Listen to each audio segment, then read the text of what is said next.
The broadcast is now starting. All attendees are in listen-only mode. Good afternoon, everyone. My name is Kristen McLaughlin, and on behalf of our team here at Rimrock and our partners at Solver, I'd like to welcome you all to our live webcast. We're very excited to see so many people in attendance this afternoon, and to ensure that everyone can listen to the presentation, we have muted all the lines. So if you'd like to ask a question, please just use the chat or the question function on the GoToWebinar control panel, and we will answer your questions at the end of the webinar. We will also be recording this webcast, so if anyone in your company wanted to see it or missed the recording, we can send that to you as well later on. We're very excited to have Nils Rasmussen from Solver USA presenting with us today. Today's webcast will introduce you to BI360, a truly unique business intelligence suite. BI360 is Excel-based, making it easy for all your staff to use. It offers out-of-the-box integration with Dynamics GP, including live reporting, not only at the GL level, but at the sub-ledger level as well. So I hope you guys enjoy the webcast, and at this time, I'd like to invite Nils to begin his presentation. All right. Thanks, Kristen. And I look forward to spend the next 55 minutes or so with all of you to give you an idea of what BI360 does, how that potentially could help elevate your BI game to the next level. So let's get started. First, a little bit about us here at Solver. We are headquartered in Los Angeles, California, and we have offices in Canada, Europe, Asia, and we are growing pretty quick along with the growth in popularity of business intelligence. We have about 100 folks working here with partners like Rimrock and on our help desk and in development. And probably the biggest event as far as third-party recognition that happened to us this year was that BI360 entered the Gartner Group Magic Quadrant for corporate performance management tools. So the product, well, there's 4 main modules in BI360.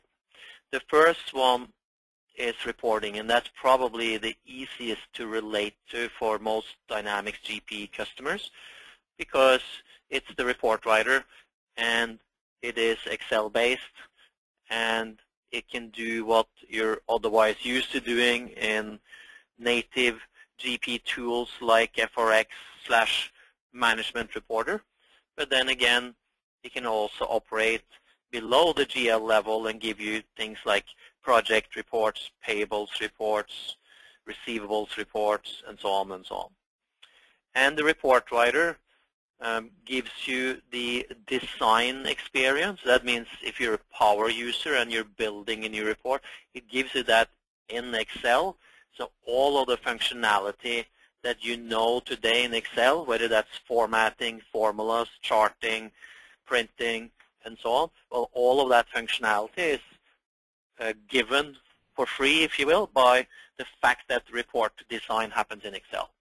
Now, when it comes to running a report, you actually have a choice. You have 4 choices, I should say, when it comes to consuming a report. You can either be in Excel as an end user, and you can run your report there. You can be in our web portal, and you can run your report there and drill down, of course. You can be on a mobile device, or you can be receiving the report as an email distributed report, so it's an attachment to an email. And we can even support third-party portals like SharePoint, where the system can automatically post executed reports out to SharePoint. So the report writer is, I would say, a cornerstone in many ways in BI360. And that report writer is also used within our budgeting module, which we call BI360 Planning, because you use it to design budget templates.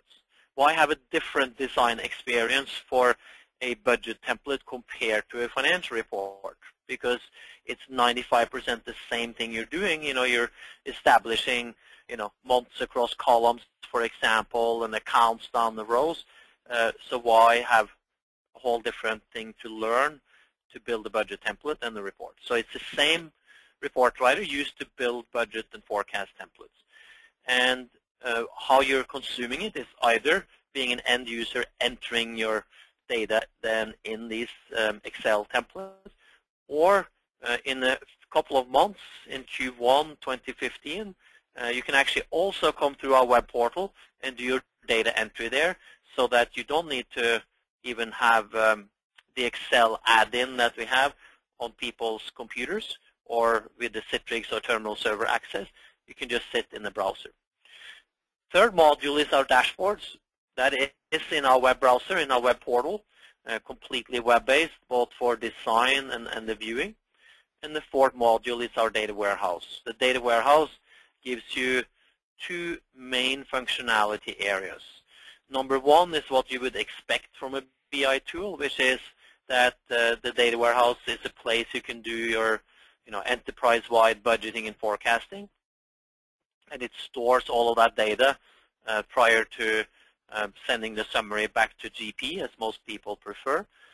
But it's also a great consolidation database. So if you have many companies in GP, or you even have companies that are on other accounting systems outside of GP, let's say you've done an acquisition or something, well, the data warehouse is an awesome consolidation database as well.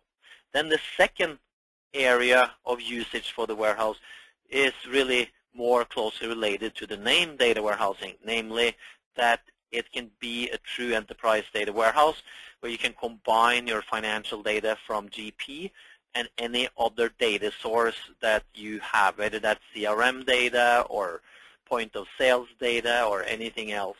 It can go all in there.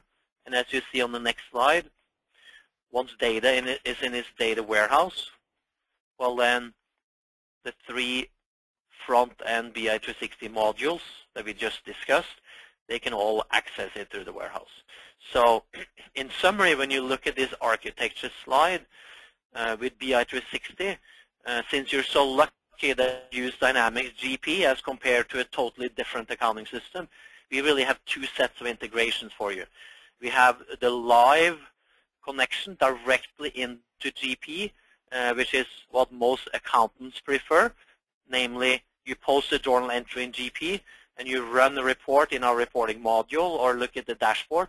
Well, that data is immediately there because it's real time. But then when it's preferable to move the data out of GP and not stress the GP server with heavy reporting, well, then you can use our data warehouse with the same modules on top. And the data warehouse can even sit on a separate server, and you have more of a true BI environment.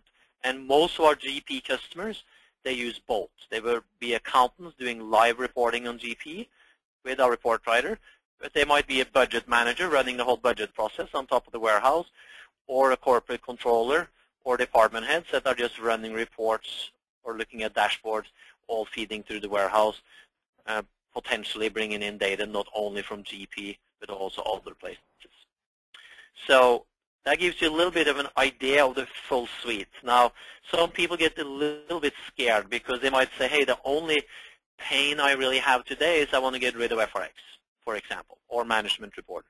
Or I want to get rid of my manual spreadsheets that I use for budgeting. So if it's only one area of BI that you're looking for, that's totally okay. You do not have to deploy or purchase the full BI360 suite if you don't need it. But the good thing is, even if you deploy one module, you know that without having to go to 3 or 4 BI modules down or BI vendors down the road, you can keep expanding and growing within BI360, always running on the same Microsoft platform, always having the same single web portal as an end user to get to everything, and always having the same user security and the same place to call for support. So there's a lot of advantages to be able to use a single BI suite. Now with that said, let us put that in the background and let's actually take a look at BI360. So I'd like to start with the web portal. So what you see here is my browser, and I'm going to log in as myself into the browser. So this is where you can be an end user and get to your reports and your dashboards And in a couple of months also, like I said earlier, our budgeting module will get a web interface here. So that will be a third element to get to here. So coming through the browser, you immediately have access to your GP and other data that you bring through our warehouse from wherever you are, from whatever computer at any point in time, without any type of remote software, meaning no Citrix, no terminal server, no VPN, just the browser. And that's a big step up from, for example, where you would be with an FRX or management reporter, just to give you one comparison. The other step up is, of course, that this portal we launched about a year and a half ago. So by any means, it's a very modern user experience. And you can see that here as I navigate through my favorites. If you look at the menus on the left there, I've selected favorites. So those would be reports, dashboards that me as one of many users have made into favorites. And I've done that by clicking on that star. So I've gone through whatever I've organized in this user-definable folders down here one time, clicked on the star on the things that I like a lot, and from now on, whenever I log in, the favorites are right here in front of me. I don't need to dig around 100 different corporate reports and dashboards. The 8 or 10, let's say, that I like are right here. And also notice as I navigate through, you see these big images, and that simply eliminates a need to go and remember, names of reports. So many companies have, 10 or 15 different P&L reports with names that are not so easy to remember what's inside the report. So seeing these images makes it easy. The other thing you can notice is that dashboards are totally intermingled with reports. So these images on the right here were dashboards, and there's actually a report written with the report writer. So they're sitting together. There is no, two different pieces of software that don't speak to each other. They very much do so. Now let's say you're going to run the report. How do you do that? So this would be, for example, you replacing FRX, a management reporter, in BI360 creating your financial statements. That would be P&Ls, balance sheets, cash flow statements, any type of GL type reports. Well, that could look like this. So in a few minutes when I show you how you build the report, I'll bring up 3 or 4 benefits versus tools like FRX and Management Reporter, but only now acting like an end user here looking at the report, I'll also bring up some benefits. For example, because these reports are originally designed within Excel, you have all of the formatting and calculation ability of Excel. That means, fonts, colors, logos, charts, in-cell exception highlighting like you see here. All of that is still here because it was built in Excel originally, even though we run it through the web here. And of course, if you're wondering what's behind the number, you can right-click. So if you look at this product revenue for actual year-to-date, well, right-click, drill down. It queries the underlying table. So that would either be the Great Plains General Ledger table that we drill down to if this was a live report, or if you built this report on our data warehouse, that's where you're drilling. So that depends on the individual report. So it's live. This is not a static report. Now, if I collapse it in a little bit, you can actually now see the parameters for the report on the left. In other words, based on your user access, which is very modern, Active Directory, single sign-on, and is bought by module and by dimension. So based on that, you will then see, one or many companies, one or many departments, and so on for any area that you've set up access rights. So you make your selections based on the prompts that you built for the report, and then you say run. So now I'm actually showing you how a user, just like they can in SSRS and FRX and Management Reporter, how they can run live reports based on parameters. The difference here is purely in the web browser. The other thing that's a little bit interesting is as you go through the year and through many years, and you run a report, for different months, different departments, and so on, well, it will remember that. So if you look on the left here, for example, right now we ran this for January, so 2012 period 1, and you can see down here I had run it for February. Notice when I click, the whole report changed, and it took half a second. Here I run it for March. Again, one click, everything changed. So by it remembering prior parameters I've run the report for, you don't have to always rerun reports to pick up old reports and there slow down GP or the server by processing lots of reports. It can be instant, as you can see here.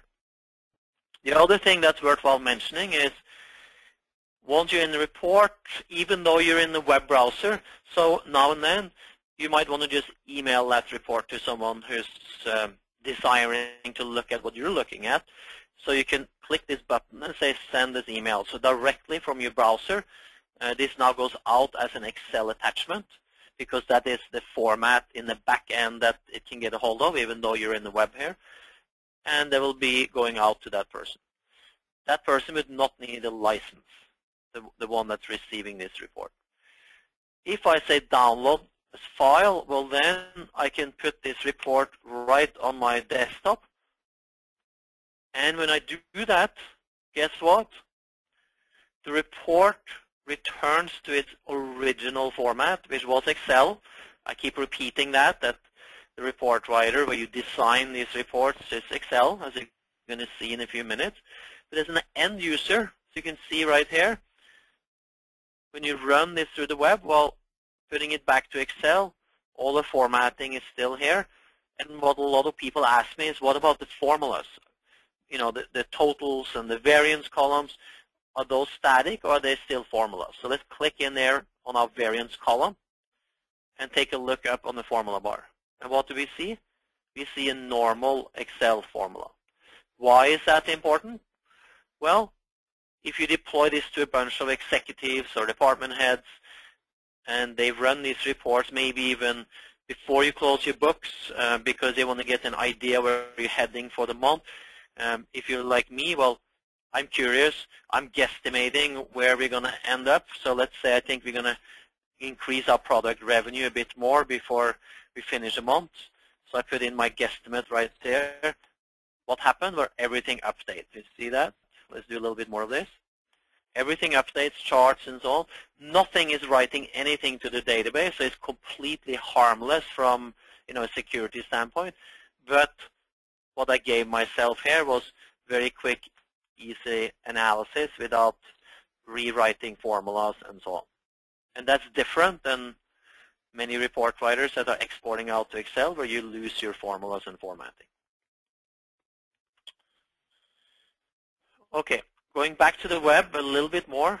As you're doing your report analysis, maybe looking at this report, maybe hopping down here to the favorite list at the bottom of the screen, you might hop over to a different report, maybe a payables report or something else, because of course you can write any type of GP report with the report writer. Well, at some point you might say, well, I did some revenue analysis here in my P&L, but that's really better looked at in the dashboard. So I might hop over to a dashboard that's reading straight out of, let's say, sales order processing in GP, or if you keep your sales data in another system, well, then you bring that data into our data warehouse and we still have access. So imagine this going from a P&L that's only reading GL data to a dashboard that's reading detailed sales data. In this case, it's a dashboard showing the last 4 years of sales by salesperson. So that's a whole other picture on your revenues than what the GL report can give you, right? And of course, this could have been by product or by customer or anything else. It's just a sample dashboard. Again, you can see the parameters on the right side of the screen where you can choose how many years you want to see. And in this case, as I said, I want to see both invoiced amounts and returns. So I see kind of the net sales. And at the bottom here, we can see in rolling 18-month total revenue trend as well. And at that point, you might say, I want to see a little bit the bigger picture. So you might have a dashboard like this that shows you let's say you had multiple departments or companies or regions. So in this case, I have 4 companies. It shows you sales by company. You can see also the revenues are coming from the corporate U.S. companies. And in the dashboard, we've also shown the detailed components of the revenue here by revenue count, payables, receivables, and so on. Right now, you're looking at consolidated information in these 4 charts at the bottom on the right. Now, if you click in on our best performing business unit here, notice that this is actually an interactive dashboard. You see that? Let's do that on the second best performing company. Again, I click, and the whole dashboard changed. So in other words, what I can do in a few seconds here with my mouse is probably, if you think over on your normal world today, if you know, on the top, this would have been probably information from an FRX or management report looking at revenue by account. And then down here, receivables and payables would have been probably out of SmartList or SSRS or the GP report writer. So just these little clicks I'm doing here and looking across companies, you would have been, you know, in many different tools, spending probably many minutes of your time doing that and needing to have these tools installed somewhere on your computer and so on, versus here in the browser. Even if we are real time on GP or we're running off the warehouse, it's so easy to look at information.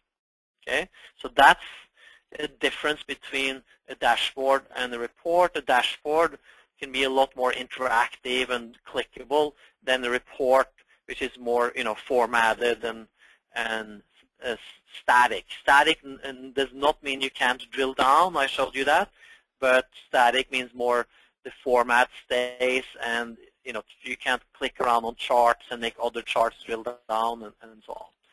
So that's about that.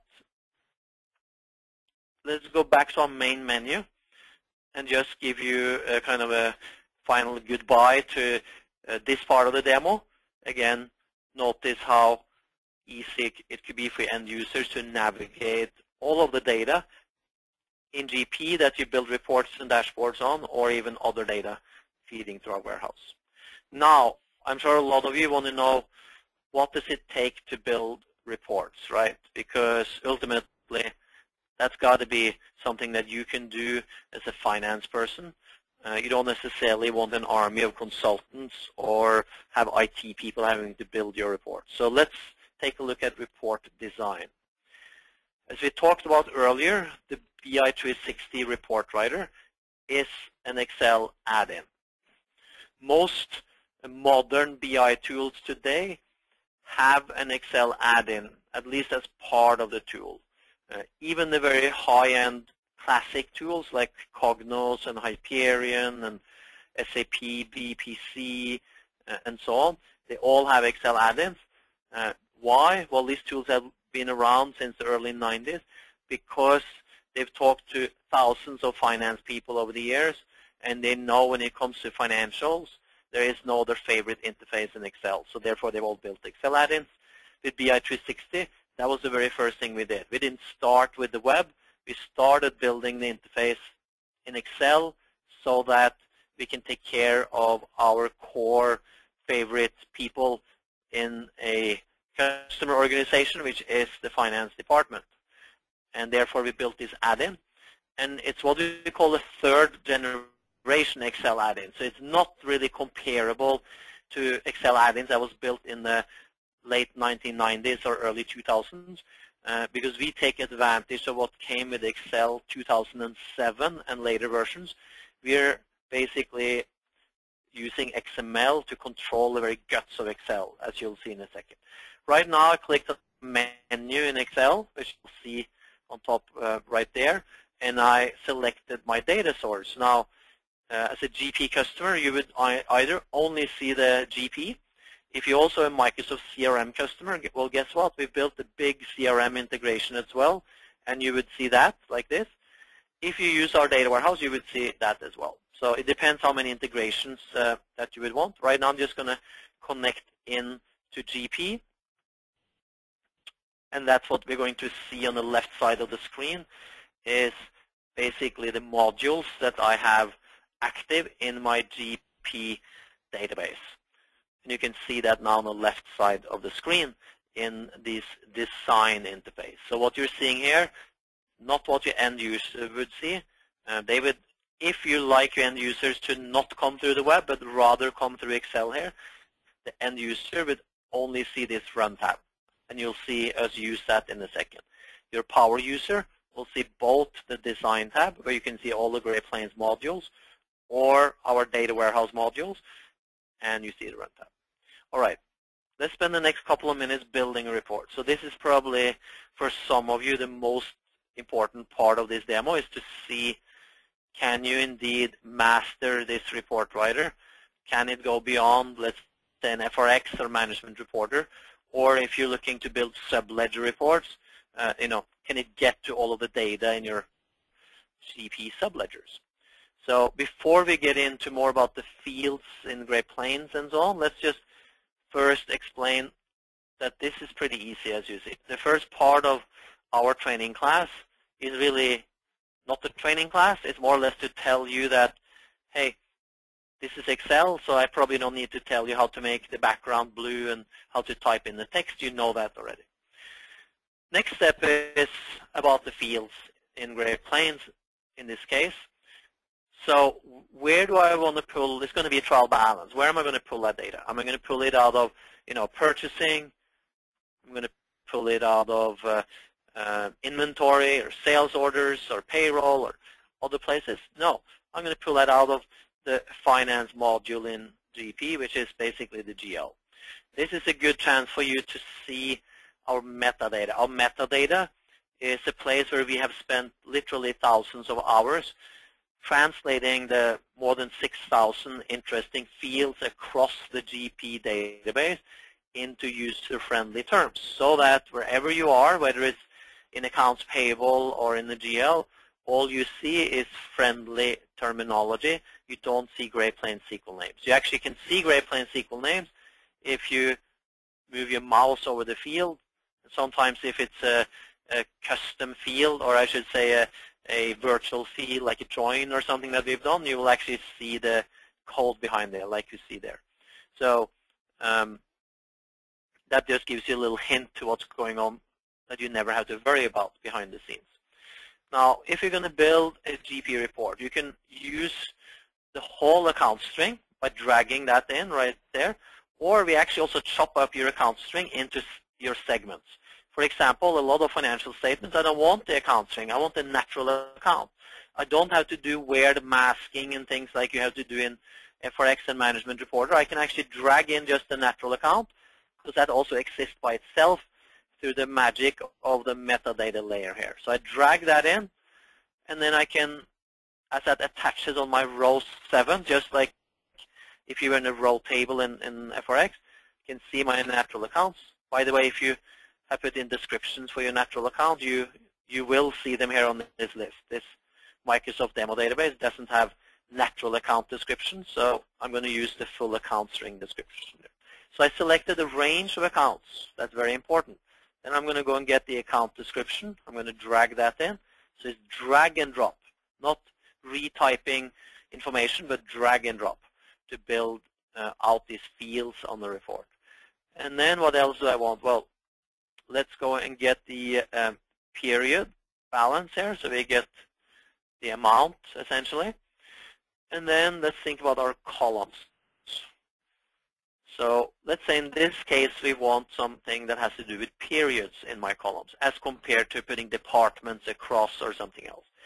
So we predefined a ton of popular period formulas so that 99.9% of the time you're never going to type in a formula, even when you deal with different type of period functions like year to date, last year, year to date. You simply drag those into the report, and it looks like you just put in some headers, because those headers aren't that important. You can change them.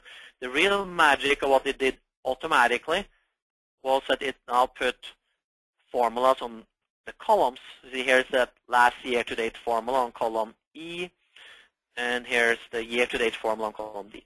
Just as if you went into a column table in FRX and you started entering formulas. The beauty here is you don't go from a row table to a column table to kind of global report parameters. You're staying here in this one screen, which is Excel. If you looked at older Excel add-ins, this would be a huge difference that you should notice, that they don't have properties in rows and columns. You would be filling out your Excel screen with hidden cells, typing in all the accounts and hiding that column and referencing it in the cells. It's a huge difference, and you'll see more of that in a second. Let's just finish this report. We want a variance column here. How do you do a calculated cell? Guess what? When you're in an Excel add-in, that's as easy as the Excel formula. Now, this is a simple formula. If you ever wished you had triple nested if statements in FRX, well, guess what? Now you have it in BI360 because it's Excel. So any simple or advanced formula is going to be there for you. Same with formatting, right? Want to add a dollar mask, remove my decimals, pure Excel. All right. Let's run this report. Let's take a look. So now we can see it also created the period prompt for me. And then I can go up and pick, let's say, period 3, 2014. And I'm going to say run. Guess what? If you follow the clicks that I did the last 3-4 minutes, now you actually know how to build a trial balance report. You see that? The other thing you should notice is it's a 235-row trial balance report with drill down. Same drill down that you saw earlier when we were on the web. Same type of reports. This is where they're all built, and you can still drill down even if you're running it here in Excel. But that 235-row report was really built in this case really with one row of formulas, if you will, or fields. Very, very different from you sitting in most financial report writers. FRX, Management Reporter, most of our competitors that have Excel add-ins, you would be creating 235 rows in Excel to do this. Obviously, if this was a P&L or balance sheet, there would be more rows because you're going to have more subtotals and so on, but it still would mean that because of these dynamic ranges that we can do, the reports would still probably be 80-90% shorter and quicker to build here than in all of the report writers where you have to hard code all of your rows. There's many other benefits with that technology, which includes the fact that, by the way, I'm just adding a total here, the fact that if you're adding a new account in GP, let's say you just added account 1108, so that would sit right between these two rows. Guess what? Next time somebody clicks this run button, in BI360, there will be a new row showing up automatically, and that would be for account 1108. Because clearly I've not hard-coded this. If you remember that formula sitting right there, well, that, of course, would be capturing account 1108. Versus in most other financial report writers, you better go into every P&L and add, or balance sheet and add that account, otherwise you have wrong financials.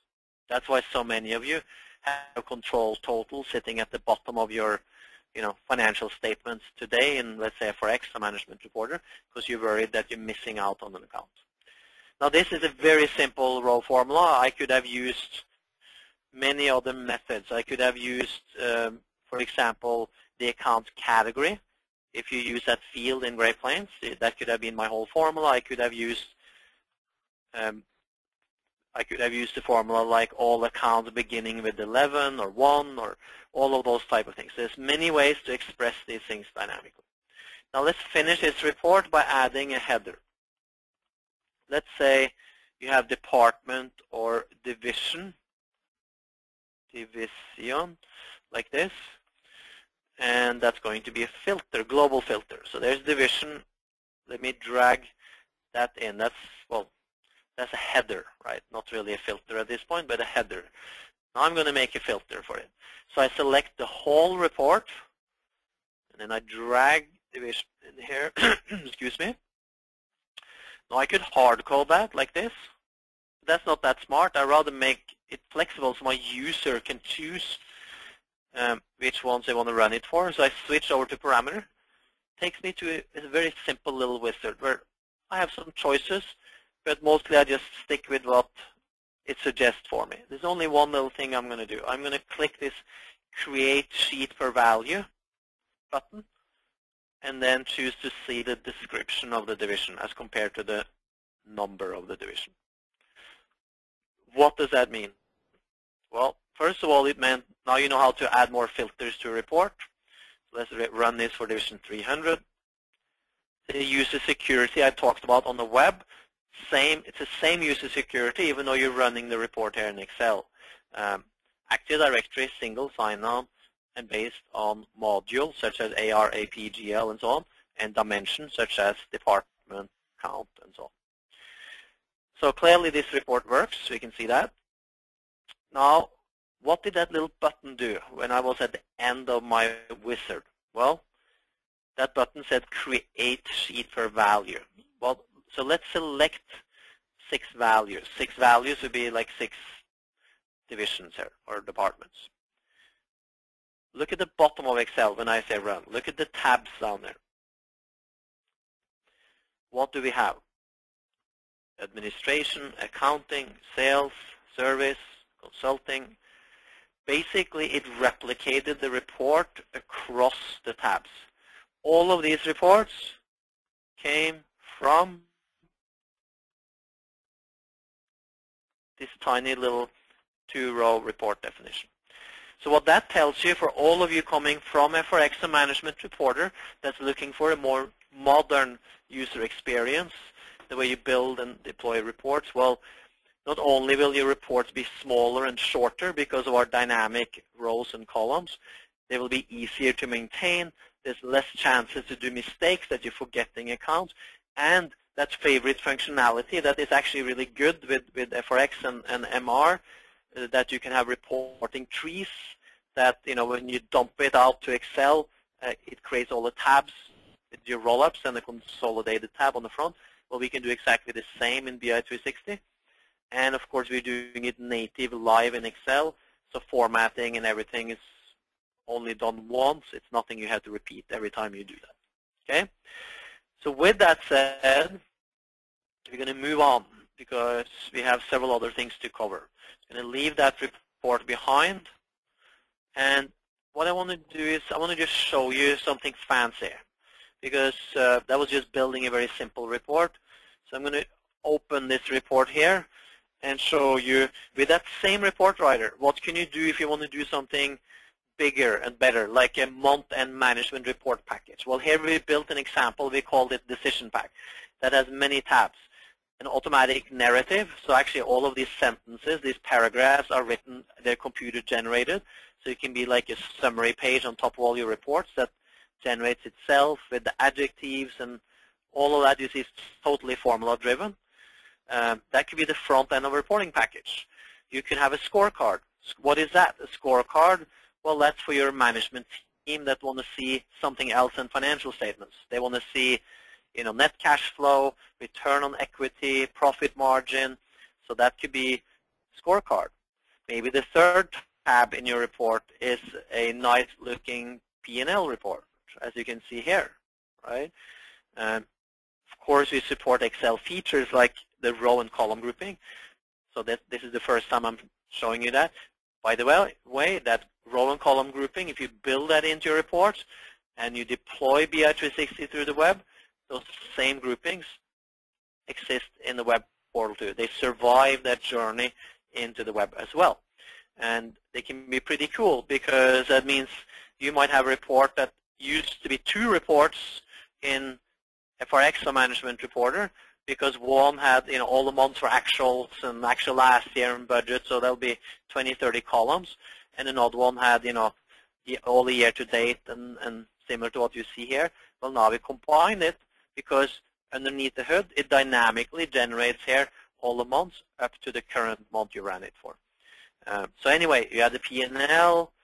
You might have a more of a graphical report. Let's expand this up a little bit, like this, that shows you know, the most important trends for your revenues. You see that? comparing actual last year, even your budgets, and even doing a dual axis, so you can see how profit margin, which is that orange row, is going compared to your revenues. Some interesting trends right there. Profit margin shrinking while revenue keeps going up. That's not so easy to see just glancing at the P&L. Much easier to see the graphics. So this is not our dashboard that you saw earlier. That was totally interactive in the browser. This is really the report writer giving you a capability of using charts in Excel. Still very useful because you can make these report packages. Now you see the same, this page in the same report book is showing graphics for my operating expenses and cash, so I can do a little cash analysis. Where is that coming from? The receivables and the cash flow. Well, it's coming from the balance sheet sitting here. It's coming from the cash flow sitting here. And maybe as a manager, I would love to see the top 50 sales transactions. Easy. Why? Well, because the BI360 report writer also reaches out to your sales data, whether in GP or coming from somewhere else into our data warehouse, or top 50 payments that went out this month, or top 50 receivables, as you can see here. So this was an example of actually about 8 different types of reports that BI360 combined together in different tabs in one workbook. That takes us to next step, which is, what if you don't want a lot of users in BI360, but you rather want just automatic distribution of reports to people without buying user licenses? We do that internally here at Solver. We use GP. We have a lot of salespeople and a lot of folks that are usually too busy to log in anywhere, and most of the time they get the reports just sent to them by the system, let's say every Thursday at 4 a.m. in the morning or something. So what you're looking at here is where an administrator could set up a standard kind of email message and header that will generate, and then hook in the different report definitions that goes out in this report package, list what type of format you want it to be in. Yes, it's built in Excel, and most people like the idea of keeping that format, but it can also flip it to PDF for other formats. Most people like to have it distributed by email. Of course, you can choose to have it sent to a folder or a SharePoint, and then you can have, look into your email system and have it go to email groups and so on. And you can also go in and set up the time. We don't have time to click advanced, but if I click advanced, it goes into down to selecting the days of the week and the hour and the minute and so on. So that's essentially setting up when the system should start processing these reports and distributing them. So thereby, with the publisher, you're completely automating report scheduling and distribution. Now, if you think back at that, no license is required for the people receiving it, and the fact that the report writer can run all kinds of reports, not just your GL reports, but sales, payables, receivables, narrative reports, scorecards, all of the things that I've talked about and shown you a little bit. And finally, the last thing I want to show you when it comes to reporting, before we then touch a little bit on budgeting and forecasting, and then we summarize up, is that there's an awesome ad hoc query capability in BI360, and it's called the Composer. So I'm going to connect in. I'll stay alive on the GP database as compared to the data warehouse, which would be another connection option there. So same menu on the left side that you saw in Excel earlier. We are reusing that massive user-friendly GP database integration, but in this case for a different purpose. Here it's for the purpose of quickly answering questions that, let's say, your accountants are being hammered with. Instead of looking up GP journal entries or going to Smart List or something like that, how about answering that question either by giving this interface to the user so they don't need to ask you, they can figure it out themselves, or answering it much faster. What's the question? Well, let's just pretend that the question is, how much did we pay to these 6 specific vendors for the first 3 months of this year? Well, how can we go into accounts payable in Great Plains? Well, we click on payables transactions. You see our user-friendly labels, what we call meta data, so nothing that scares me here. Pulled in the vendor, and then I want to pull in the vendor name. And then I want to go and pick some other interesting fields like the document date when these transactions were posted in GP, the due date, and how about the transaction description in case somebody explained what these payments were. And then finally the document amount. Now we have the fields, but how do we pick the specific vendors and those first 3 months of the year? Well, those are filters. You just drag those to the top of the screen. And then let's say those 6, 7 vendors were these guys right here. So that was a live lookup to GP. And then the first 3 months of the year, here we go, January, February, March. Get the data from Great Plains, real time. There it is. Sort, easy on any column. Group, can't do this in Smart List, that's why I'm showing you this. You can even do subgroupings. So now I have a group within the group. Let's bring that one down again. Total. All of this is done on the fly without having to export it and create totals in Excel and so on. So for quick ad hoc queries, this is awesome. You can save these too, just like you save Smart List views today. These are smarter than Smart List. As you can see, the dragging, dropping, grouping, totaling, and so on. And then if you save this, it can look like this. This can be on the server, so it's shared with other people. Let's say I want to now see some quick trial balance. I just drag that onto the screen. There it is. Trial balance there, and payables reports there, right next to each other. So I can query, I can change, the groupings. That's totally, on the fly as you go. This is here to make your life easier. You can dump this to Excel. We don't have time for that. That's the Excel button. If you do something here you think is incredibly smart, and you wish that that was a report that you built with our Excel add-in so that it will become a permanent Excel-based, beautifully formatted report, well then that's that little button up there saying Export to Report Designer. Then this tool, in that case, would act like a little wizard and make it very, very easy for you to make a lot of different sub-ledger reports and things that are exactly like this, just grouping and filtering data. All right. Just a little reminder, since we've shown you a lot, what have we looked at so far? Well, we went into the web interface and we showed both running these reports that was built originally in Excel, running them through the web and drilling down, exporting them to Excel and so on. And in that same web interface, we were looking at the interactive dashboards. And then we went back to Excel and we showed you where you actually write these reports. And then we went over into the ad hoc query part of our report writer, the composer, and showed you how quick it is to ad hoc queries. And I also showed you the publisher in case you have massive amounts of end users that shouldn't really be licensed users, but should just receive reports by email on a scheduled basis. So the last 5-6 minutes, we're going to go into budgeting and forecasting, and that's the last module. Today, I'm not going to open the data warehouse to show it to you, but it actually, I just changed my mind. I want to do that right now. I'm going to spend 60 seconds there because some of you might actually want to see it. So let's open the warehouse, and then we'll go up to budgeting. So the cool thing about the data warehouse is once people see it, they suddenly want it.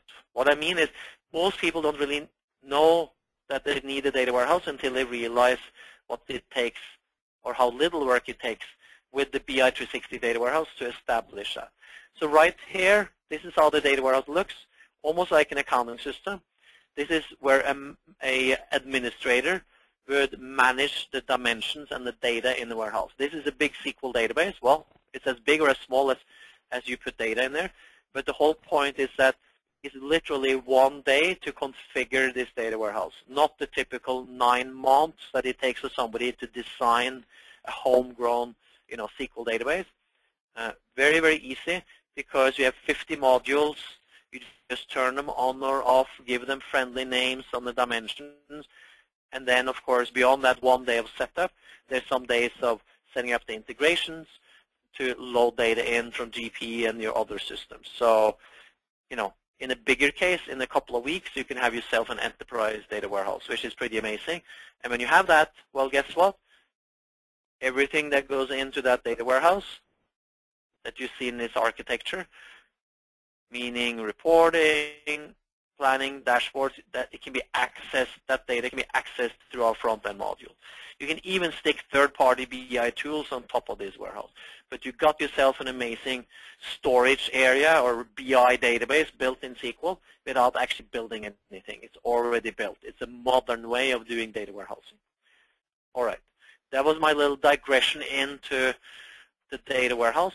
Now that data warehouse also acts like our budgeting module. So right now I'm showing you the add-in in Excel for budgeting. So I had mentioned that you use our report writer also to build budget and forecast templates. All right. I'm not going to build a budget or forecast template for you, but I already built a trial balance for you earlier, which really showed you the essence of the report writer. So just imagine more of that, more totals, subtotals, formatting, and some extra steps to turn read-only cells into read-write so that you can write budget back. And that's how you build the budget model. Of course, typically you have consultants helping you in the beginning to create a budget model so that you can use best practices to transfer what you're probably doing manually in Excel today, or maybe you have an older tool like Forecaster or some other third-party tool that's not doing the job for you anymore. Well, then you can create those same budget or forecast templates in BI360, and your annual budget might look just like what you see here in this blue folder, which is our assignment menu. Basically, that means homework. So your end user would see nicely lined up your different templates. Now, we only have time to touch on a couple of examples, so we'll skip assumptions and capital budgeting and a few other things. Let's show one that's at the sub-ledger level. So the example I'm picking right here is a payroll template. Now, I got to stop here because so many people, they look at this and then they say, oh, this is just Excel. No, it's not just Excel. Excel is only where you designed it. Look carefully at this screen. You see absolutely no hard coding other than the name of a header, for example, because that never changes.